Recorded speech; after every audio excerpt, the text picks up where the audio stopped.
As Maine goes, so goes the nation. For a long time, that's been Maine's reputation in the world of national politics. With the 2020 Maine Senate race, we're once again earning that reputation. This vote could possibly change the balance of power in the Senate. With a vote this important to our state and the nation, 3 local news leaders have come together to present tonight's Senate candidate debate, Decision Maine 2020 Senatorial Debate. Local news is news that's relevant to you. Local news is your connection to your community. Local news is the information you trust from the people who live and work here in Maine. We value our viewers. We appreciate our subscribers. We cherish your trust. You can rely on us to keep you connected and informed.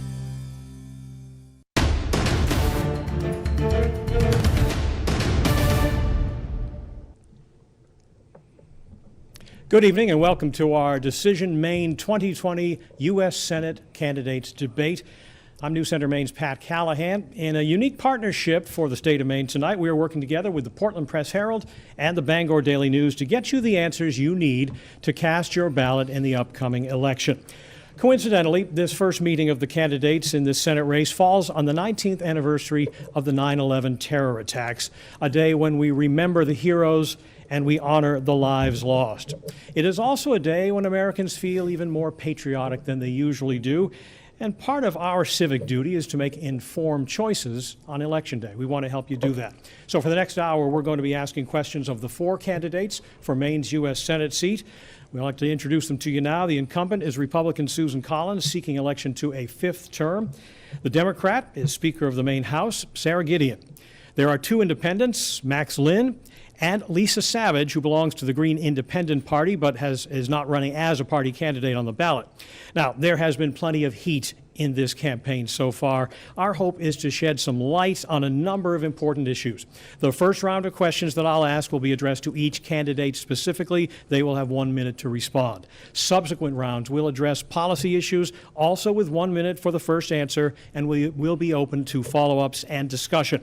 We're also going to be posing some of the questions submitted by our News Center Maine viewers and by readers and subscribers of the Portland Press Herald and the Bangor Daily News. And at the end of the hour, the candidates will each have 1 minute for a closing statement.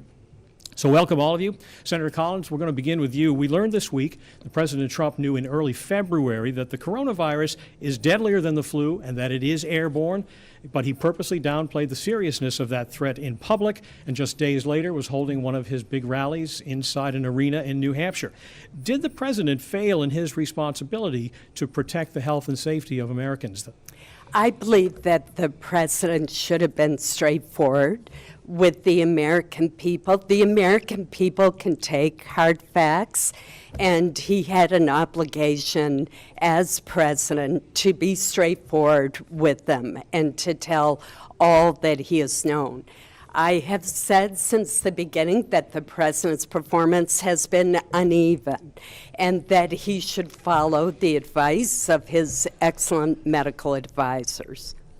Speaker Gideon, you have talked about running the House of Representatives in a bipartisan manner, symbolized by rearranging the seats. So Democrats and Republican lawmakers were sitting together.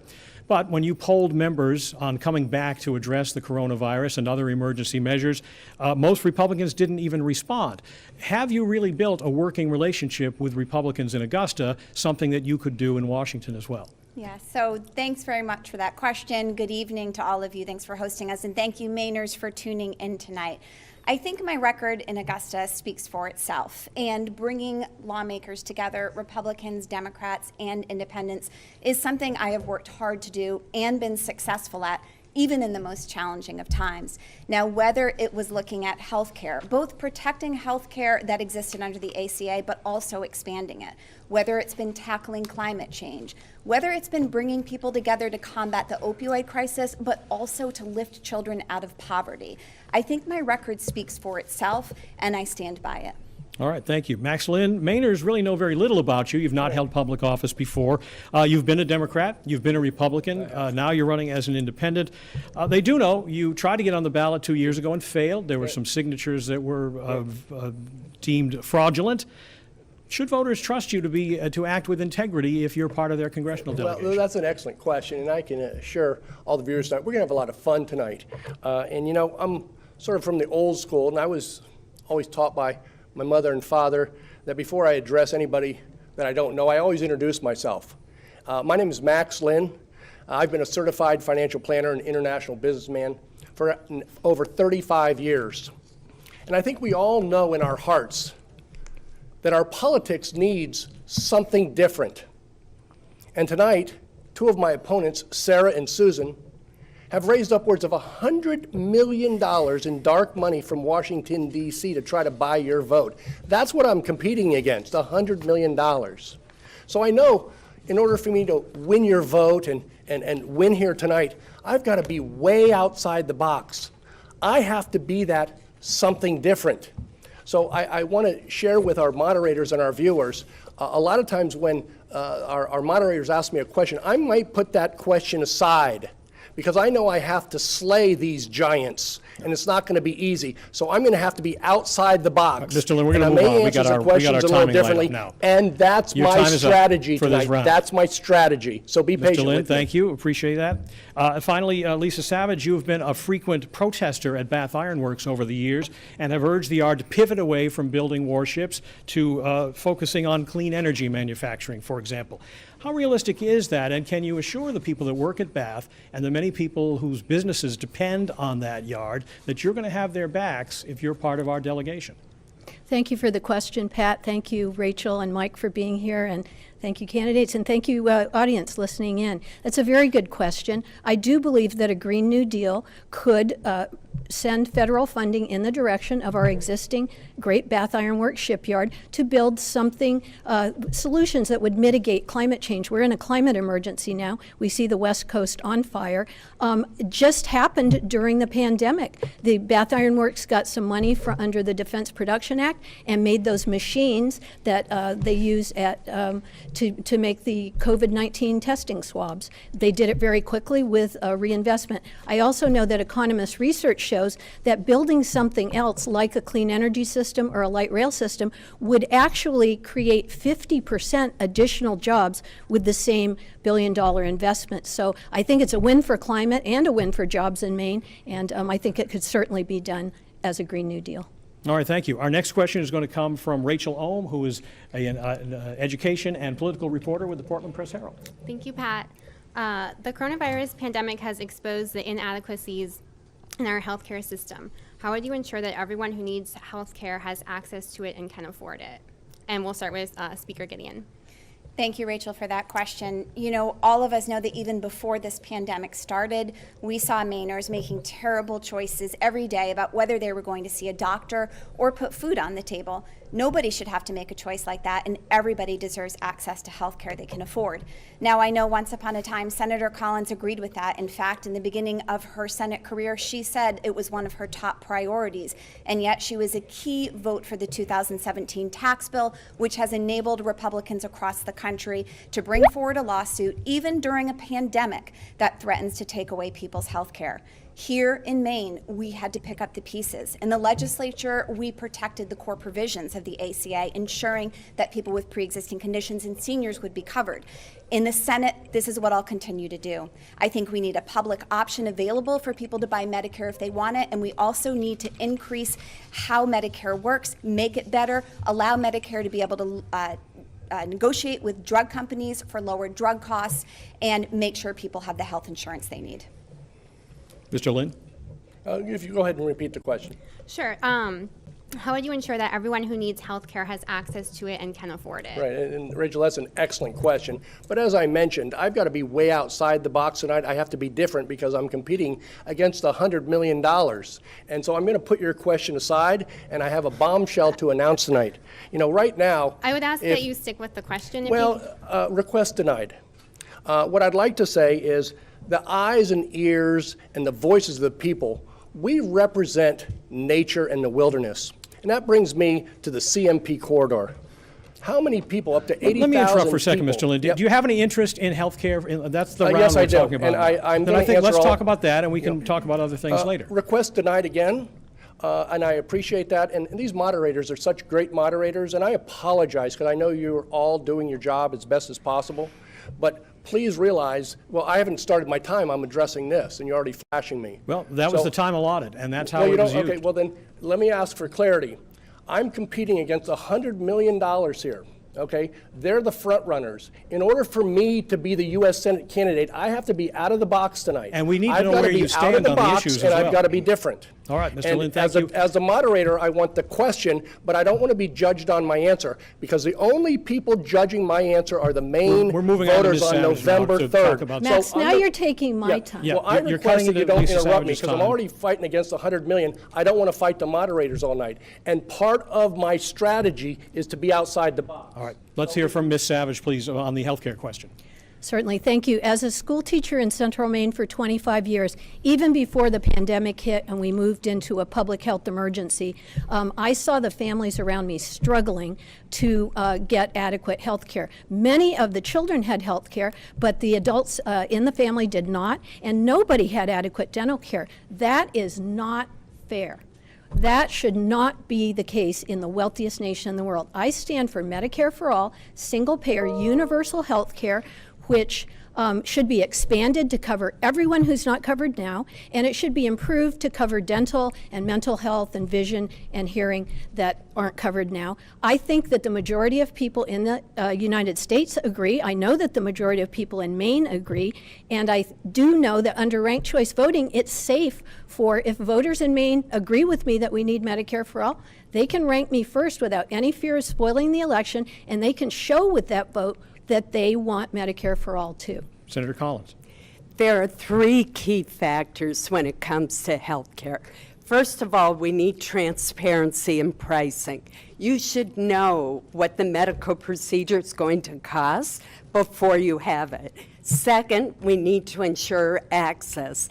That means maintaining our rural hospitals. The proposal that Sarah has endorsed would destroy our rural hospitals because they would be reimbursed under the Medicare or Medicaid rate. That's not enough for them to survive, and making them critical access hospitals does not solve the problem.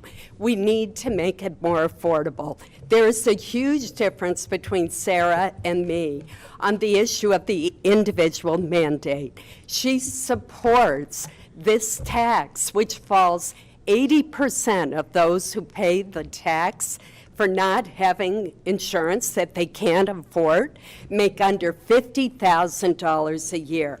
What she's proposing is that a single mom pay a tax penalty of $1,000 if she can't afford insurance. Speaker Gidding, a quick rebuttal on that. Thank you very much. You know, Senator Collins mentioned the individual mandate. Now, Senator Collins likes to be on both sides of the health care issue, holding up her vote against repealing it on one hand, but voting 12 times to either undermine it or repeal it in other cases, and then voting for the tax bill, which has put it in jeopardy. And to be clear, Senator Collins knew exactly what would happen when she voted for that tax bill. She signed on to an amicus brief in 2012 saying that without the individual mandate, the healthcare law is unconstitutional. All right, the next question comes from Mike Shepard, who is the politics editor for the Bangor Daily News. Thanks, Pat. We've been asking our readers all year what they care about most, and right now the economy is number one. The Senate can't agree on a new stimulus package. State and local budgets are busting. Families are struggling. Gabriel, a 2020 college graduate from Bangor facing an unstable job market, wanted me to ask you how you would balance public health with economic growth. The question goes to Max Lynn. Well, I'm the only certified financial planner up here. That's my wheelhouse, is financial planning. And but again, for the time being, I plan to answer all these questions as I see fit. So I'm going to put your question aside because I have a lot of bombshells I want to announce tonight, and I'll just get right to it. And that is, we all know the fight we've had with CMP. I'm going to go back to that and finish it. Can we go back to economics? No, we can't. Because right now, next week, I'm filing a lawsuit against CMP, and we're going to stop CMP in their tracks. And I'm going to show you what it means to stop CMP because they've hired big law firms, and now I have, and we have a lawsuit coming, Max Lynn and the people of Maine versus CMP. And I can promise you, as your next U.S. Senator, CMP will be stopped, And I can promise you, with Susan or Sarah, CMP will go through and destroy our cherished wilderness, and we can't let that happen. Thank you. All right, Lisa Savage. Thank you, Michael, for that question. I think that our lack of single-payer universal health care is one of the biggest economic problems that people in Maine are facing, because a small business has to grapple with funding the health care of their workers. A big business has to grapple with funding health care of workers, and many people who lose their homes, default on their mortgage, can't pay their grocery bills.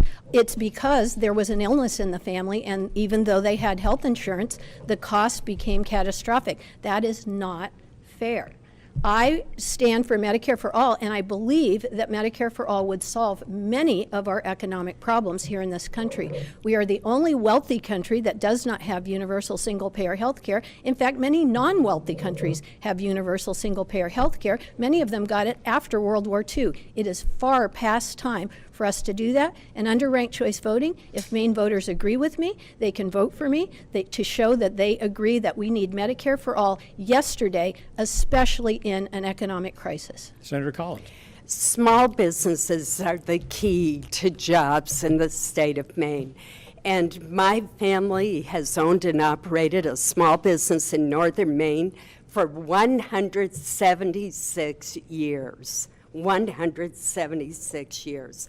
When the coronavirus struck, it instantly became apparent that our small businesses were in dire trouble.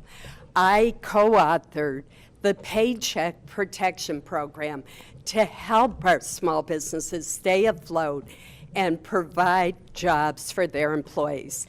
That has helped 28,000 small businesses, that's 3 out of 4, sustain 250,000 jobs in our state.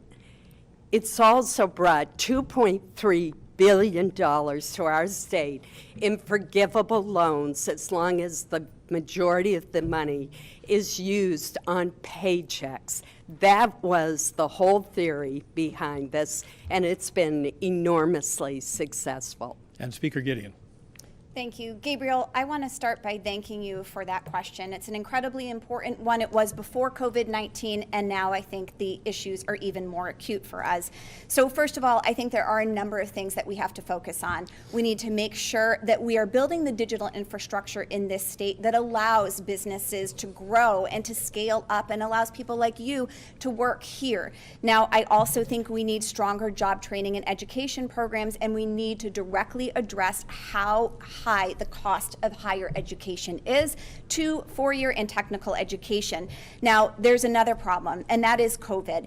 Look, we have to have public health in order to have a healthy economy. Unfortunately, we see President Trump, as Pat mentioned, lying about where we were in this state. And so I want to ask Senator Collins who she thinks should be leading this country. She has neglected to answer that question, and I'd like to give her the opportunity tonight. I think Joe Biden should be our leader to help us through with public health and rebuilding an economy. Would you care to respond?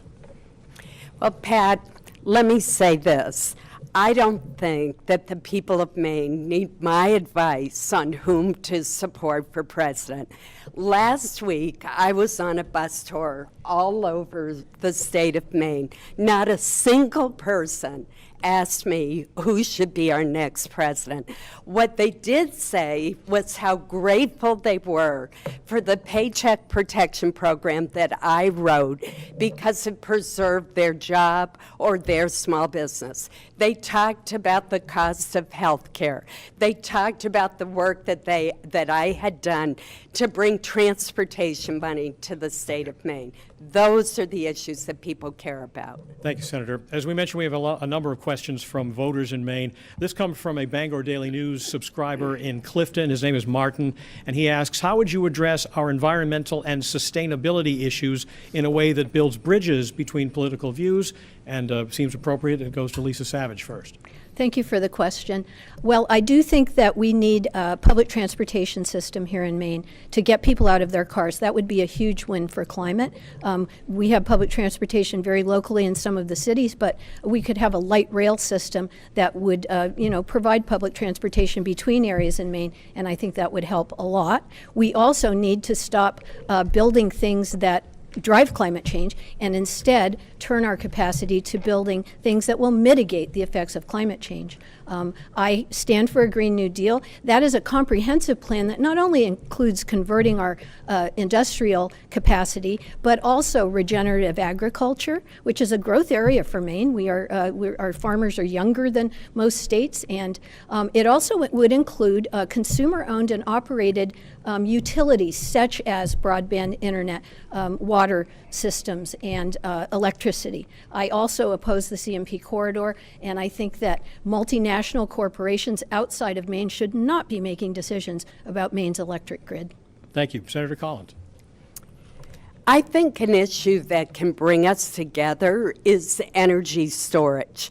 And I've introduced a bipartisan bill in the Senate so that we can invest in projects, so we can figure out how to store wind energy when the wind isn't blowing and solar energy when the sun isn't shining. It has widespread support, and I'm hopeful we'll get it through. I've also been an extremely strong supporter of the University of Maine's consortium that is developing offshore wind. This has the potential to make Maine the chief supplier of electricity for the East Coast. And I have secured tens of millions of dollars to advance that research at the University of Maine and to give 2,000 University of Maine students paid internships. I would note that according to the Portland Press Herald, Sarah doesn't pay her interns despite raising all of this money. I do and always have. All right. Speaker Gideon. Thank you. To address the question. Yes, please. Okay, so thank you so much for the question, and it's an incredibly important one. I think it's the question of our time, because already here in Maine, we feel the effects of climate change. You know, during the course of this campaign, I have spent time with blueberry farmers in Addison. I have spent time on a lobster boat in Bremen. I have been with loggers, and what I hear over and over again is we are already feeling these effects, and they are actually impacting our industries. Now, that's why in the State House, we've taken on climate change, setting incredibly aggressive goals to reduce dirty carbon emissions and increase renewable energy generation. That's exactly the kind of thing that we need to be doing, not state by state, but on the federal level. We need to rejoin the Paris Climate Accord, and I will push for that when I'm in the Senate. We also need to restructure our transportation industry, modernizing both the infrastructure and the industry itself, and the same with our energy industry and our building industry to get to net zero. Thank you. Mr. Lynn, the question from the voter is, how do you find common ground on environmental issues and sustainability issues? Right. Well, as I mentioned before, I'm filing a suit against CMP this week. So CMP corridor will not happen, number one. But also, I've been the leader in the state. I've been working for the last 6 months with Severn Bellevue to put the first high-speed train from southern Maine up to northern Maine. I even meet with Heather Johnson in the governor's office. I was in Wuhan, China last December, meeting with some of the top engineering firms and top law firms to get this done. So my platform, without a doubt, is the number one talking about sustainable energy, not only in Maine and America. And I've got the new website. It's called the Converter website at maxlynnforsenate.com, and it's converting more of Sarah's supporters and Susan's supporters than ever, and it's never been seen in American history before. It's that innovative. It's the new Converter website, maxlynnforsenate.com, never seen in American history before. And I'll end with Susan's PPP program has been bankrupting small businesses. It hasn't been good. The big corporations have been taking hundreds of millions of dollars out of it. Your time is up, sir. It seems to me I should be allowed to respond to that. This program has been enormously successful, and you would know that if you talked if you talk to small businesses around our state. The average number of employees that a business with a PPP loan has is 7. So this clearly has rescued an enormous number, 28,000 small businesses in our state. All right, another question from Rachel Ohm from the Press Herald. The Black Lives Matter movement has drawn attention to issues of racial justice and accountability of law enforcement. Do you think America has a problem with systemic racism and police brutality? And if so, what do you propose doing about it? Senator Collins, you'll go first on this. Well, first, let me say that the brutal killings that we've observed laid bare a legacy of racial injustice that we must address. I do want to say that the vast majority of law enforcement are honorable people who risk their lives every day for us. What can we do about it? First of all, we need to enact some police reform legislation, and I was very disappointed that Tim Scott's bill to do so was blocked in the Senate by Chuck Schumer. That is a shame. Second, we need to have more educational opportunity in order to lift families of color out of poverty. And third, we need to eliminate the health disparities in the treatment of communities of color. I held the first Senate hearing to look at the impact of COVID-19 on communities of color, and sadly enough, Maine has the worst disparity in the nation. Speaker Gideon. Thank you for that question. You know, when George Floyd was murdered, it was a time that Americans seemed ready to have a conversation about that legacy of bigotry and the way that it has seeped into virtually every aspect of our lives and created racial injustice no matter where we look. Now, nowhere is that more apparent, I think, than in the criminal justice system, where we see these incidences of violence, brutality, and even killing. Unfortunately, at a time when Americans were ready to have this conversation, our president instead chose to sow division and hatred, even putting tear gas out into the crowds of peaceful protesters. Now, the reality is we need immediate action. In terms of law enforcement, I think we need to do things like banning chokeholds, eliminating racial profiling, making sure that we have racial bias training. But we also need real leadership. And I think that is why people keep asking Senator Collins who she thinks should be leading this country. It's not that Mainers are looking for advice about who to vote for, it's that they want to know who their senator thinks should be leading us. Max Lynn. Yeah, I've been involved with Black Lives Matter probably longer than any of the opponents up here, but it's been through helping African Americans get out of jail. And it's called the Innocence Project. But I'm also announcing now that I've created a website for dialogue. It's called blacklivesmatternationalservice.com. What this country is lacking is dialogue. So I've created a website specifically for that, blacklivesmatternationalservice.com.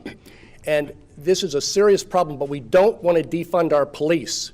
We need a strong police force. I want my police tough and mean when they have to be, but gentle and nice when they have to be. My opponents want to defund. Sarah and Susan talk about defunding and having Washington tell the police departments how they have to manage their policemen. Our police are the solid rock between our civil society and create total mayhem. We need a strong police force. I'm going to go back to Speaker Gideon first and then Senator Collins. Just a quick response, please. Thank you very much. I just want to be very clear. I do not support defunding the police. I do think we need to make sure that we make changes that ensure that people of color do not continue to be brutalized or killed. Senator Collins. I was endorsed this week by the National Fraternal Order of Police. I obviously do not support defunding police, but Sarah Gideon has received $6 million from groups that do favor defunding the police. So I'm wondering if she's now going to refund that money. Well, I'm going to let Lisa Savage weigh in on this question now. Thank you. As a public school teacher, I've been defunded many times, and I still went ahead and did my job. I do think that we have a very serious racial justice problem here in the country. I think it's been in place for generations. One of the big game changers is now everyone has a video camera in their hand and they know how to share the video. We've seen police acting as judge, jury, and executioner on black bodies that were accused, never convicted, of using a counterfeit 20. Is that a should that be a capital crime? I do think that we need to demilitarize the police. All this military equipment that the Pentagon has been sending to police forces in our cities has made things more dangerous, not safer. And also, I think many police would tell you they are being sent into situations where a social worker, a mental health crisis worker, a community dispute resolution person would be a much more appropriate resource to be sending into that situation. So yes, I do think that we have a problem, and we can partly address it through funding, but we can also address it through holding police officers accountable when they execute people on the street. All right, thank you. With that, we're going to take a break. We'll be back with more of our Decision Maine 2020 U.S. Senate debate right after this. All right, we'll start with Max on this one. Yeah. Okay. I'll just go same order as last time. All right, welcome back to our news-centered, our Decision Maine 2020 U.S. Senate race. I'm Pat Callahan from News Center Maine, here with Rachel Ohm from the Press Herald and Mike Shepard from the Bangor Daily News. And he has the next question as we continue our debate. Yes, the Senate race long ago became the most expensive election in Maine history. More than $100 million could be spent on this race by the end, for and against all of you. What new measures would you support to get money out of politics or increase transparency, and is this level of spending acceptable? We'll start with Speaker Gideon. Thank you very much for the question, Mike. So I think we all agree there is too much money in politics, and we need reform and change. That is why I have introduced a reform agenda. Now we need to make sure that people's voices are bigger than corporations' voices. That means we need to do things like overturning Citizens United. We also need to make sure that we do things like passing the Disclose Act, which would actually require transparency around who is giving money and who is running those dark money ads. Now, Senator Collins was actually the deciding vote against the Disclose Act, and Senator Collins has taken nearly $6 million during her time as a senator. So I think without question, if we want to get special interest out of things and make sure that we are focusing on people and getting things done, we have to have reform in this way. Next up is Max Lynn.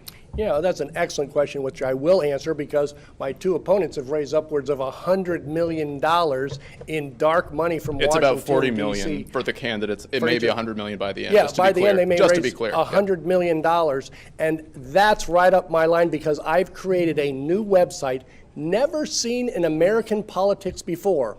It's called the Converter website, and it's guaranteed to take the money out of politics. It really makes their $100 million inoperable. And you can see it at maxlynnforsenate.com. I've completely scrubbed my website, and I've made a brand new website never seen in American politics before. And right now, we're sampling Susan's supporters and Sarah's supporters, and it's converting at a rate of somewhere between 85 to 90%. It's a website that's never been seen in American history before, and it will set 90% of what? It will set of their supporters. So of all their supporters, you have a website that's counting all of it. Yeah, it's bringing them to me. It's called the Converter website, never seen in American history before, and it will set the standard in American politics moving forward because Americans are tired of opponents like this raising hundreds, sometimes multiple hundreds of millions. How many people have been to your website? Well, no, we've already tested it with about 100 people, and somewhere between 80 to 85%. All right. All you have to do is go to it, and I promise you, the main voters. I'm going to have to cut you off because Okay, the time is main up. voters Lisa who really Savage. want to see what Mr. I'm Lynn? talking about, it's at Max. You've made your point. Thank you. Lisa Savage, please. Well, I actually think that getting money out of politics is fairly simple. The candidates can just do what I've done. Don't accept corporate donations. Don't accept money from corporate lobbyists, corporate PACs, the PACs that launder corporate money, so candidates can claim they're not taking it while taking it. My campaign has raised about $120,000 over the course of a year, completely from grassroots supporters, because we don't believe that corporate government is going to solve the problems that we're facing in this country. They profit from the problems that we're facing in this country. And so it's, when people in Maine are struggling to get by and they don't have a voice in the Senate because I'm the only non-millionaire up here. People in Maine need a real working person to go and be their voice in the Senate and reflect the values and the needs of actual people that aren't multimillionaires. So I think that getting people into Congress that aren't owned by corporate interests is absolutely job one. How do you think Senator I got my Susan $1 million Collins. except Sarah by working Gideon. hard? Mr. Lynn, yes. Senator Collins' turn. Sarah Gideon has set a record in the amount of dark money that has flooded the airwaves of this state. I'm sure that all of you out there are sick of them as I am. 70% of the ads either attacking me or promoting Sarah have come from out-of-state groups, primarily dark money. I believe that there should be no dark money. There should be complete disclosure. Now, Sarah said that she supports the Disclose Act. The Disclose Act exempted powerful special interests, including the NRA and labor unions. That's not cleaning up the system. That's allowing dark money to continue for certain powerful favored groups. Let me ask She you if you would. also has received corporate money directly into her leadership PAC up until just a few months before she decided to run. All right, do you want to respond to that, Speaker Gideon? Yes, thank you very much. I want to make clear a couple of things. The first is that when I made a decision to run for U.S. Senate, I made a decision to reject all corporate PAC money. And the reason for that is because when we look at what does not get done in Washington, whether it is around health care, lowering the cost of prescription drugs, fighting climate change, it's because the big pharmaceutical companies, the oil and gas industries, and the health insurance companies have a seat at the table. It is important to reject corporate PAC money. Senator Collins continues to take that money in this campaign. And make no mistake, those outside groups are running ads left and right for Senator Collins. Well, seeing all those ads, and yes, everyone agrees they're just wallpaper at this point. I guess the question is, we've had a lot of voters ask us, and if you could give us a quick yes or no answer, would you support a constitutional amendment to change the rules to regulate that kind of money, which Citizens United clearly allows to happen? Senator Collins, would you? Overturning Citizens United would not do anything to ban dark money. So no constitutional amendment on this? And it would take years. The better thing is to pass legislation that requires all donors to be disclosed, all of them. That's the way that you end dark money. Constitutional amendment? Yes, I absolutely support a constitutional amendment to overturn Citizens United. Mr. Lynn? Well, it seems like a comic show with these two, Sarah and Susan. They're raising upwards of $100 million by the end of the campaign in dark money. So would you support an amendment that would try to regulate that? Well, number one, yes, we have to. And number two, that's what my website's about, maxlynnforsenate.com. It's the converter website, never seen in American And Ms. history Savage, before. let me ask you, would you support such an amendment? I would. Corporations are not people, and money is not political speech as protected under the First Amendment, in my view. I've got a question now from Rich, who's in Saco. He's a Press Herald subscriber. He says Social Security and Medicare will be underfunded in 10 years or less. What specific proposals would you sponsor to ensure the integrity of those programs? Would that include increased taxation or reduction in benefits? Max Lynn. And for clarity, I thought you were going to, Sarah, repeat that for me again. Yeah, the question is, what proposals would you sponsor to ensure the integrity of Social Security and Medicare? Would it include increased taxes or reduced benefits? Well, that's what I say on our Converter website. We address just that issue. I'm the only financial expert up here. After 35 years as a financial planner, I probably have more financial experience of what's going on with our elderly and the abuses in Washington right now than all three opponents combined. And I can assure you that, number one, we as Americans have to put a priority on our retirees. That's the world I worked in, is helping retirees in their financial planning. Nothing's more important than that. So we don't need to raise taxes at all. What we need to do is we need to get people who aren't represented by these big corporate interests like Sarah and Susan, who can go in and make legislation really in the interest of the people, but they can't serve two masters. They can't. This is almost listening to two people talk about reform in politics, they're the essential of the establishment. When they get in office, the power either all goes to Nancy Pelosi and Chuck Schumer or the Republican leadership, Mitch McConnell. These two are actually the faceplates of the Republican and Democratic Party. The power does not stay in Maine. Thank you, Mr. As an Lynn. independent, the power will stay right here with Maine. Thank you. Lisa Savage. Well, both Medicare and Social Security are currently funded by payroll taxes. Payroll taxes that used to be higher earlier in my lifetime. Right now, I think the best way to make those programs last for the people that need them, they're very popular, deeply popular programs in the U.S., would be to have full employment. Because it's the people who are employed in good full-wage jobs with benefits that pay into those pension programs, and their employers match those funds. So I think really it's an unemployment problem that I see, and I think that any plan to cut those programs or reduce benefits, or we heard from the current occupant of the White House that he wanted to suspend payroll taxes, but it wasn't doing away with them, it was just not having to pay them for a quarter and then they would all come due at the end.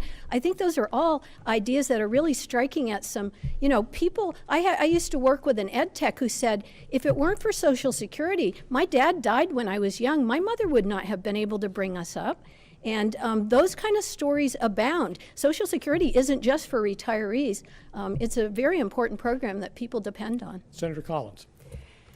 Social Security is the most successful social program that we have ever enacted.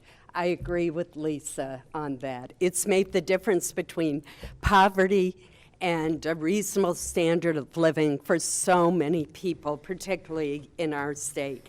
And growing the economy would help to strengthen Social Security. I chair the Senate Aging Committee. My mother is 93. I am so offended by these ads that claim that I would cut these programs. I would never do that. We can achieve savings in the Medicare program, and one way that we can do that is by passing a bill that I've co-sponsored that would reduce the cost of prescription drugs. That would save an estimated $90 billion a year in Medicare costs. We should also put more emphasis on preventing illnesses that are so costly, including diabetes, where I chair the Diabetes Caucus. So there's lots that we could do to decrease healthcare costs, and that would help to strengthen Medicare. Speaker Gideon. Thank you very much for that question. Keeping promises to our seniors is incredibly important, and making sure that our seniors can retire and live in dignity and not in poverty is absolutely essential. That's why we have to protect Social Security and Medicare. Now, in the State House, we've worked hard to protect our seniors, making sure that we restored drugs for the elderly programming, and also making sure that we raise the reimbursement rate for people who are taking care of seniors. But unfortunately, when that 2017 tax bill passed, Senator Collins was a key vote for that. It was a nearly $2 trillion tax cut for corporations and the wealthiest families in America. In fact, 91 corporations in America now pay $0 in taxes. And we have heard President Trump say over and over again that now cuts need to be made to Social Security. Whether it was intentional or not, that's where we are right now. In the Senate, here's what I'll do. Number one, raise the earnings cap so that we can make Social Security solvent again. Number two, get rid of the windfall elimination provision, which hurts especially teachers in the state of Maine. All right, another question now from Rachel Ohm from the Portland Press Herald. Yep. President Trump has appointed, with approval from the Senate, a record number of federal judges.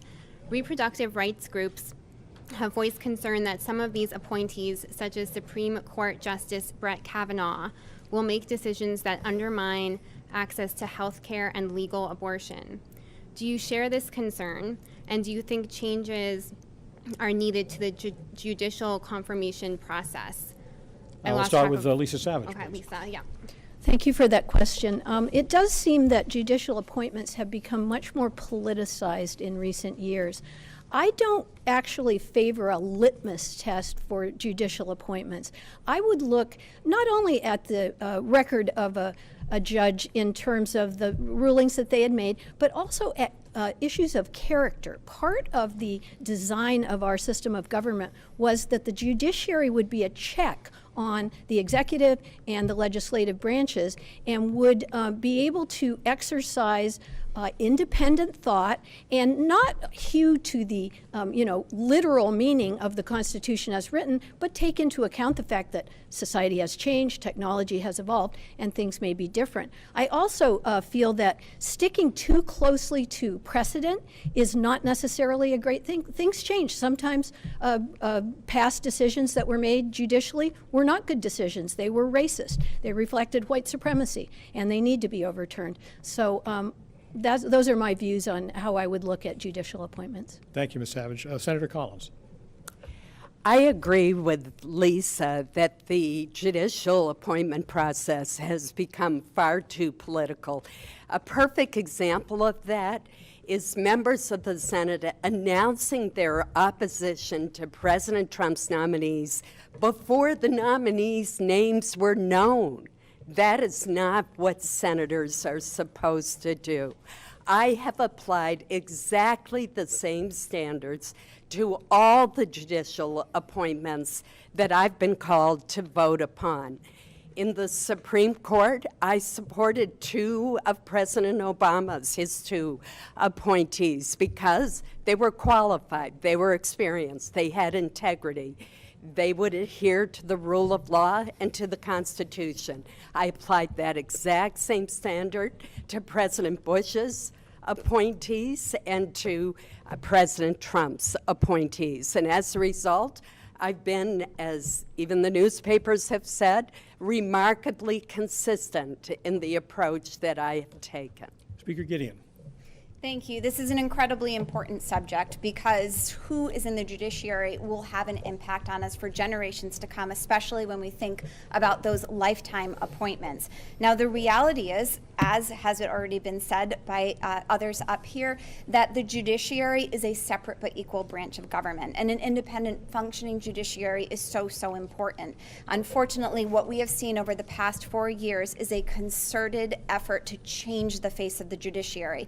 And we have seen nominees come from this president that are unqualified and not fit to be judicial nominees. Yet Senator Collins has voted as of this week for 170 of them, some of them who the American Bar Association said were literally unqualified to become a judge. Now, if I were in the Senate, I would want to make sure that someone, first of all, met that low bar of being qualified. But additionally, I'd want to make sure that they have the temperament. I'd want to make sure that they have respect for precedent. That's what I'd be looking for. Thank you. Mr. Lynn? Yeah, as a Christian here with all of us tonight, one thing I can promise all of you, and so controversy is the abortion issue, and I really want to talk to Sarah Gideon supporters, that even though abortion may not be right in my family, I assure you under no condition would I ever impose any laws or regulations that would hamper a woman's right to choose. That's between her doctor and her God. The government has federal government has no business in it. And number two, I would have never voted to confirm Brett Kavanaugh. What in the world was Susan Collins thinking? She talks about being a uniter, but that was so divisive. It was a wrong move on her part. And I assure you, we need to focus on our appointments that aren't creating so much controversy. We need to bring America together, quit pulling it apart. Susan Collins continues to talk about stuff up here that just isn't true in her voting record, nor Sarah's. These women are spenders. Mr. Lynn, I'm going to have to cut you off. I'm going to have to cut you off. The country's going to be bankrupt. You've got 10 seconds to respond. I have been mentioned by two of very my quickly, we gotta do our opponents, and closing. I would say to Sarah that she's been very critical of my support for Justice Kavanaugh. Would she have voted for Justice Roberts? Would you? I believe I would have to fully study and be able to answer that question. She's ducking the question. Believe it or not, we've come to the end of our hour. We have time for our closing statements. Each candidate will get 1 minute. We're going to go in reverse order from the way we started. So the first closing statement goes to Lisa Savage. Thank you, Pat. Thank you for everyone for being here tonight. Well, ranked choice voting is a game changer, and of course, I am in this race running for Medicare for all, demilitarized Green New Deal. We didn't talk about our wars or the federal budget for the Pentagon very much tonight at all. If the discretionary federal budget were a pie chart, the Pentagon gets more than half. It gets $750+ billion a year after year, whether the occupant of the White House has a D or an R after their name. And that is an artificially low figure. Really, nuclear weapons are hidden in the Energy Department. The VA is its own budget line. I fully want to fully fund the VA, but to really reckon the true cost of militarism in this country, no one's asked the question, how are you going to pay for these programs? That is the first place that I would look, and some of our people here have noted that some corporations pay zero taxes. Time is up, As a Ms. school Savage. teacher, I've been paying 28%. That is Independent Lisa not Savage, we want to go now to fair. Max Lynn. Yeah, I find it interesting, Susan and Sarah raising upwards of $100 million. I've mentioned both their names. They never asked me a question. The independents don't have a chance in this baited system of big money that they run in. So many times they've been talking about how much they want to save and they want to get money out of politics. They're the essence of politics. And her PPP program has hurt Americans. I am the only financial expert up here. I'm for a student loan forgiveness. People direct bailout is key. Total student loan forgiveness, number one. Number two, I'm asking for a $5,000 post-pandemic relief for all Maine families. They want to bail out big business. Any bailouts are coming, it's going to be the people, and a $500 billion for small businesses. Susan and Sarah is not for small business. They're bankrupting America, and we're coming towards a third world socialist Marxist regime. Mr. Lynn, your and time it's is time up, for sir. Americans to wake up and Mr. get Lynn, rid your of time these is up. Thank you. illegal Sarah Gideon. funded candidates. Thank you very much. Thank you for tuning in. You know, when I first made the decision to run for our local town office, it was because I believed that public service is the way that you can improve the lives of people around you. And that's why in the State House, I worked so hard to bring Republicans, Democrats, and independents together to fight the opioid crisis and save lives, to lift people out of poverty, to tackle the climate crisis, to lower the cost of prescription drugs, and to make sure that we were protecting and expanding healthcare, including reproductive healthcare. Now, it's not what we see in Washington, where Senator Collins does not stand up to Donald Trump. She votes with him 94% of the time, and also allows Mitch McConnell to block progress on almost any issue. In the Senate, I will be a champion for us as Mainers. I will fight for those very issues I fought for in the State House, and I will never forget where I come from or who I represent. Thank you. Sarah Gideon, thank you. And Susan Collins. 19 years ago, our nation suffered its worst terrorist attack. Nearly 3,000 people lost their lives, including hundreds of police and firefighters. I'm so proud to have the support of Maine's first responders who work so hard to care for our communities. On that terrible day, I joined senators on the Capitol steps where we sang God Bless America with a sense of unity, resolve, and patriotism. Today, we're confronting enormous challenges. We need to remember that we are not Republicans, Democrats, or independents first. We are Americans. I was raised in Caribou, where my parents taught me to act with integrity and work hard.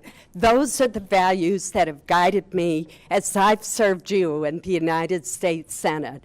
I have always put the people of Maine first, and I always will. Senator Collins, thank you. That wraps up our Decision Maine 2020 U.S. Senate debate.